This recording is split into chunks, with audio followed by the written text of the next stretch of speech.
Hello everyone, welcome to my first ever video game review. In this episode, I'm going to review Pokémon Legends Z-A, the sequel to my favourite Pokémon game ever. Alright, let's get into it.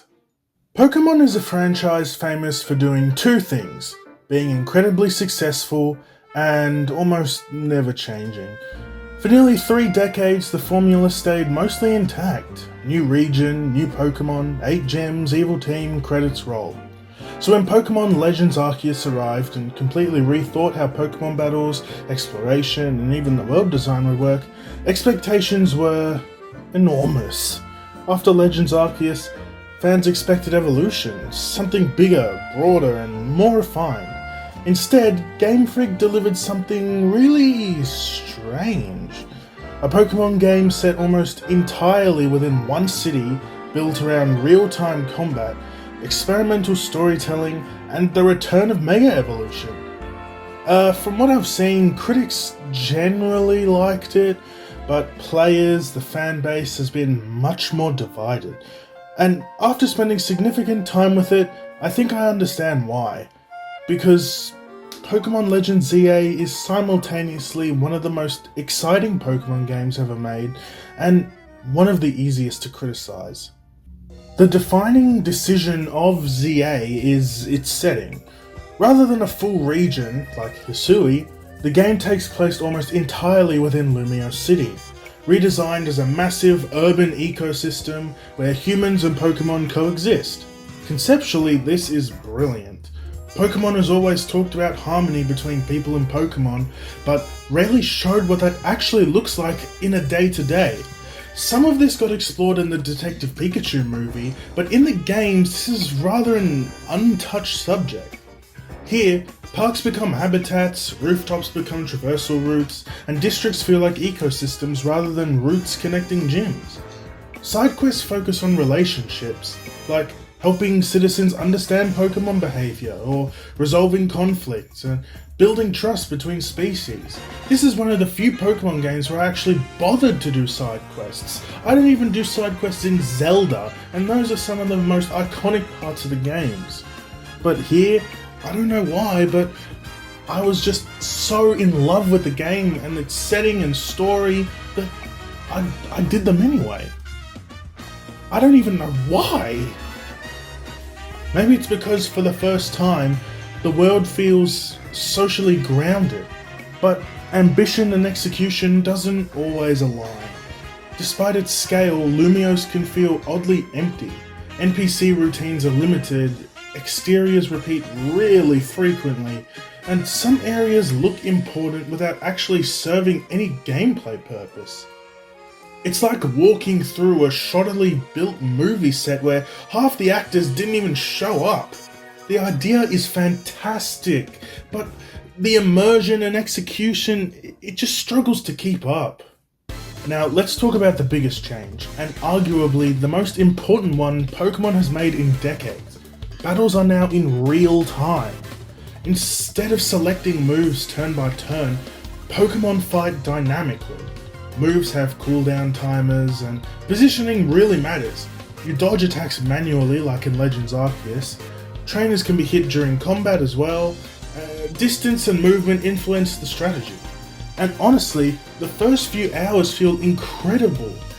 Battling suddenly resembles the anime. Chaotic, reactive, and physical. Faster Pokemon genuinely feel faster. Large attacks control space, defensive play becomes movement instead of just looking at your stats. For long-time fans, it feels like Pokemon finally woke up. Random encounters are exciting again. You're constantly making moment-to-moment decisions instead of wading through menus. Real-time combat adds urgency Pokemon hasn't had in years. Boss encounters, especially the rogue Mega Pokemon battles, feel intense and cinematic. Dodging attacks while waiting for cooldown windows creates a lot of tension. Mega Evolution becomes a strategic burst mechanic rather than a permanent advantage, turning battles into dramatic momentum swings. For the first time in a long while, Pokemon battles feel alive. However, once the novelty fades, some of the depth just disappears. Traditional Pokemon strategy, like predicting or layering status effects or having synergy between your abilities, it even takes a back seat to the cooldown management. Some fights begin to feel like rotating through available moves while waiting for the cooldown. Veteran players may notice reduced long-term tactical complexity compared to the classic competitive systems. It's faster and more exciting, but it's less thoughtful. And that trade-off explains a lot of the divided reaction. I personally love this new system, however, the taking turns style, it's just too iconic. It's a too big of part of the series that I don't think the mainline game should take this. Mega Evolution returns in Z-A, and thankfully it isn't just fan service like it was in Pokemon Let's Go. Instead of a permanent transformation, Mega Evolution functions as a temporary power state tied to a draining gauge. This single change fixes a lot of past issues. Mega Evolution now becomes about timing, when to activate it, when to save it, and how to use it to turn the tide of the battle. Boss encounters built around Mega Pokemon are essentially some of the best moments in the game. They actually feel dangerous. It's genuinely memorable. It's one of the clearest examples of Game Freak revisiting an old mechanic and actually improving on it. Now let's talk about the setting. Replacing open regions with a single dense city was always going to be controversial. Some players love the focused design. Every area has purpose and traversal between activities is fast. Others feel confined. Compared to Legends Arceus, exploration feels less free. Movement options are simplified, verticality is limited, and discovery eventually just becomes predictable because everything looks the same. The game feels dense early on, but smaller over time. It creates a strange paradox. Z-A contains more detail, yet sometimes it feels like there's just less to uncover. One of Z-A's biggest surprises is its narrative.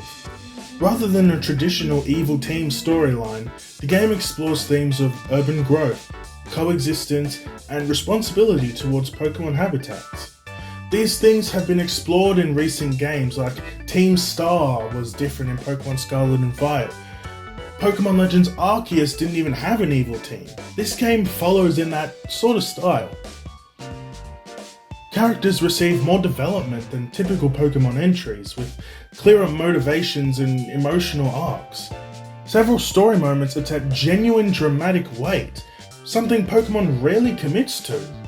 For the most part it works, but there's one glaring issue. There's no voice acting. In emotional scenes, characters gesture dramatically while complete silence fills the moment. Also, there's sound effects like wind blowing and stuff, but there's just no voice acting, so it's like all the characters are mute. It unintentionally undercuts scenes that otherwise might have landed powerfully. The writing shows growth, but the presentation just hasn't caught up yet. Now, let's talk about something that has been a hot topic for all of the Pokemon games on Switch. The graphics. Visually, Z-A is complicated. Art direction is charming, Pokemon animations are expressive, and battles look dynamic. But environmental detail and texture quality often lag behind modern expectations. Now, I don't have a Switch 2, so this looks to be better on the Switch 2, but I was playing the Switch version and it's just not good.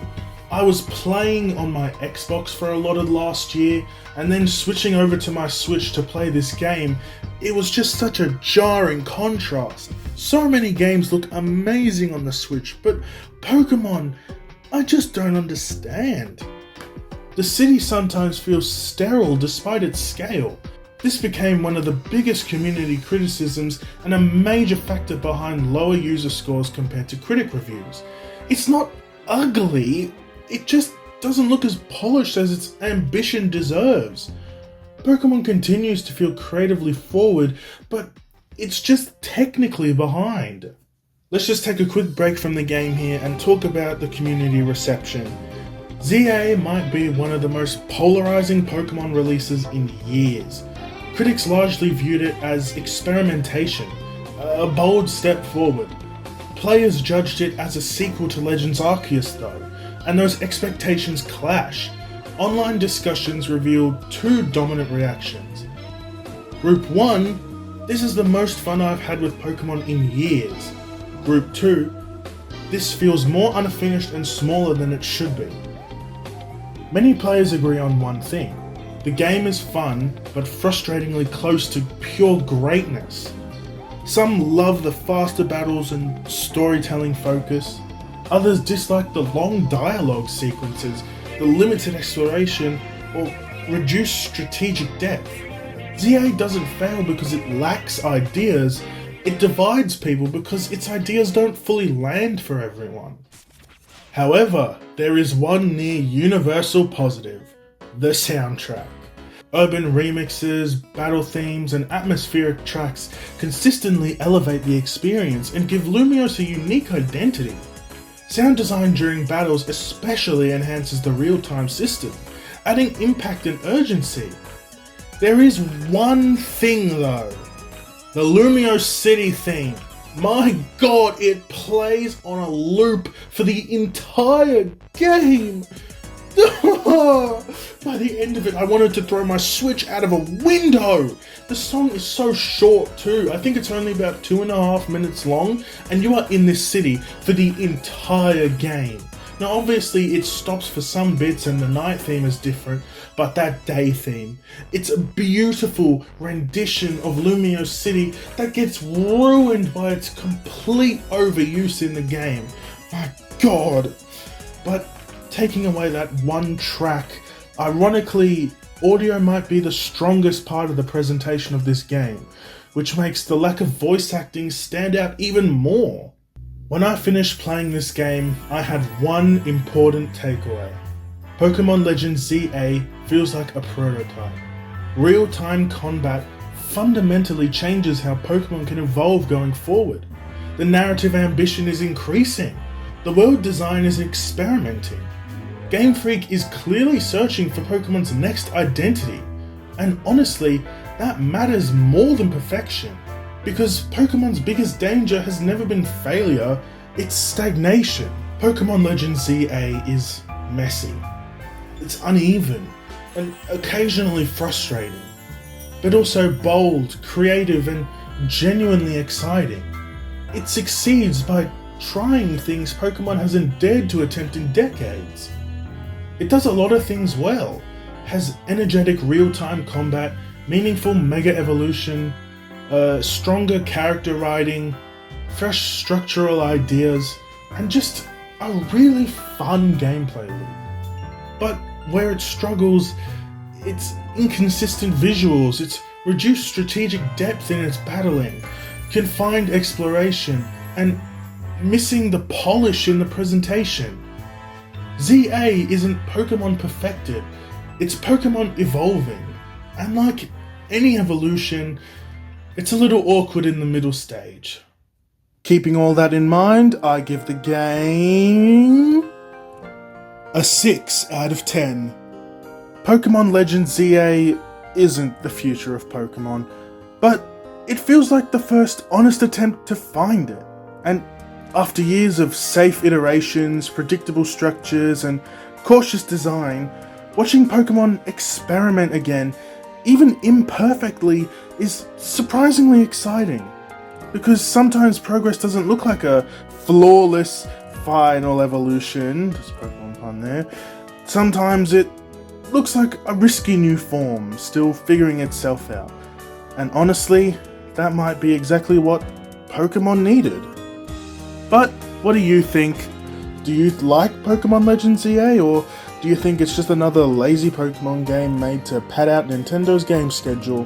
Whatever you think, tell me down in the comments, and tell me what you thought of this review. Do you think I'm wrong, or what do you think I can do to improve the format or the style? Anyway, see you later. Bye bye.